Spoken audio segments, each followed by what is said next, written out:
दोस्तों, मैं H Bharadwaj Future Face Fund संस्था से आप सभी का स्वागत करता हूँ।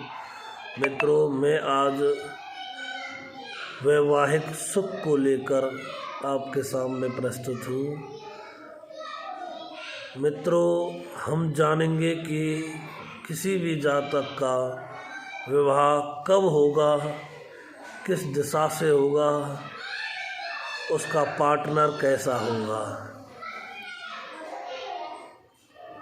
मित्रों, वैवाहिक सुख के लिए हमको सप्तम भाव को देखना होता है। अगर हमारा सप्तम भाव का स्वामी लगन में, पंचम में और नवम भाव में स्थित है तो विवाह शीघ्र होता है, यानी कि विवाह की अवस्था से पहले ही हो जाता है। ऐसे ही हमारे सप्तम भाव का स्वामी चतुर्थ भाव में, सप्तम भाव में या दसम भाव में स्थित है तो विवाह का योग, विवाह के योग्य होने पर अथवा ये कहें कि सही समय पर विवाह हो जाता है। अगर हमारे सप्तम भाव का स्वामी दूसरे भाव में, तीसरे भाव में, 6, 8, 12 इन भावों में है तो विवाह देरी से होता है। साथ ही हमको यह भी याद रखना होगा कि जो हमारा ग्रह सप्तम भाव पर प्रभाव रखे हुए है वो कमज़ोर तो नहीं है, किस अवस्था का है। अगर वह ग्रह बाल अवस्था में है, वृद्ध अवस्था में है, कुमार, मृत अवस्था में है तो विवाह में कुछ अड़चनें आती हैं। मित्रों, अब हम ज्ञात करते हैं कि विवाह कब होगा। तो उसके लिए हमको दशांतर दशा ज्ञात होनी चाहिए कि जब भी सप्तम भाव, भावेश और कारक या जो भी प्रभावी ग्रह होगा उसकी दशा अंतरदशा में विवाह के योग बनते हैं। साथ ही हमारी वर्ष कुंडली में जिस वर्ष का हम अध्ययन कर रहे हैं उस वर्ष कुंडली में लगन का स्वामी, वर्ष लगन का स्वामी और मुंता के स्वामी, जिस भाव में मुंता होती है उसके स्वामी को मुंथेश बोलते हैं। ये सप्तम भाव पर अपना प्रभाव रखते हैं। उस वर्ष निश्चित ही विवाह के योग बनते हैं।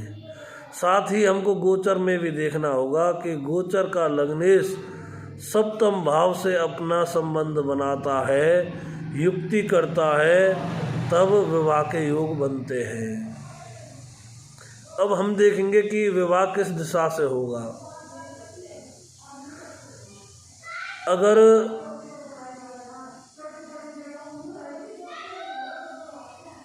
सप्तम भाव पर प्रभाव रखने वाला ग्रह मेष राशि में बैठा है तो विवाह पूर्व दिशा से होगा। और अगर वह मेष राशि दसम भाव में स्थित है तो पूर्व और दक्षिण के मध्य आग्नेय कोण से होगा, क्योंकि दसम भाव दक्षिण दिशा का भाव है और मेष राशि पूर्व की। तो ऐसी स्थिति में विवाह पूर्व और दक्षिण के मध्य से होता है। दूरी ज्ञात करने के लिए हमको देखना होगा कि ऐसी स्थिति में विवाह दूर से होता है। अगर प्रभावशाली ग्रह लगन से लेके चतुर्थ भाव तक हो तो विवाह नज़दीक से होता है और चतुर्थ से लेके दसम तक विवाह दूरी से होता है। और अगर दसम से लेके द्वादश तक विवाह अधिक दूरी से होता है। मित्रों, विवाह का सुख ज्ञात करने के लिए हमको सप्तम भाव के स्वामी की स्थिति देखनी होगी।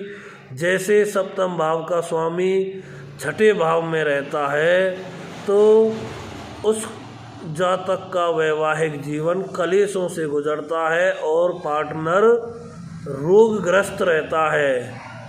ऐसे ही अगर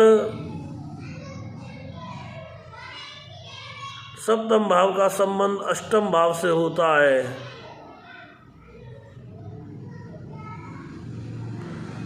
तो उनको भी वैचारिक मतभेद बने रहते हैं।